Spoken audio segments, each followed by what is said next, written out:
দোষ নাই, গৃহস্থের দোষ। চোরায় চুরি করতে ঢুকছে, দেওয়াল বইনা এক চোরায় মারা গেল, আর এক চোরায় আদালতে মামলা দিছে বাড়িওয়ালার ফাঁসি চাই। কেন আমার সাথের চোরা মরলো কেন, দেওয়াল নরম করলো কেন? মহামান্য আদালত এমন মগা, মামলা আমলে নিয়ে ডাকছে বাড়িওয়ালারে, ডাইকা কয় তোর ফাঁসি হবে। কেন স্যার? কয় দুই চোরায় চুরি করতে ঢুকছে, এক চোরায় তোর দেওয়াল পরে মারা গেল, তুই দেওয়াল নরম করে উঠাইলি কেন? বাড়িওয়ালা কয় স্যার মাপ করবেন, আমার কোনো দোষ নাই, এই দেওয়াল আমি উঠাই না, রাজমিস্ত্রি উঠিয়েছে। মহামান্য আদালত কয় তুমিও খালাস। কই রাজমিস্ত্রির ডাক। স্যার বলে স্যার নাই, এক্ষুনি ফাঁসি।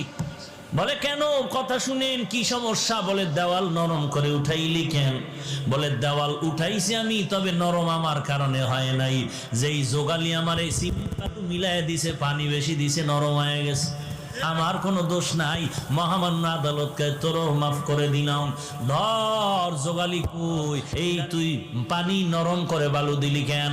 বলে স্যার আমার কোনো দোষ নাই, আমি বালতি দিয়া বালুর মধ্যে পানি ঢালতেছিলাম, হঠাৎ করে একটা হাতি জোরে চিৎকার দিয়া দৌড় মারছে, এই ভয়ের ঠেলায় বালতির পানি বেশি বেড়ে গেছে, হাতিওয়ালার দোষ। বল তুইও মাফ।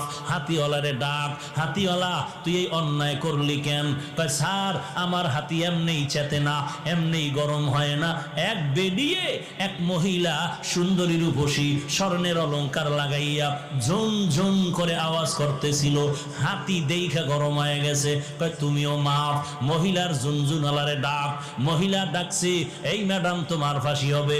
বলেন কি ম্যাডামের ফাঁসি হবে? বলে হ্যাঁ।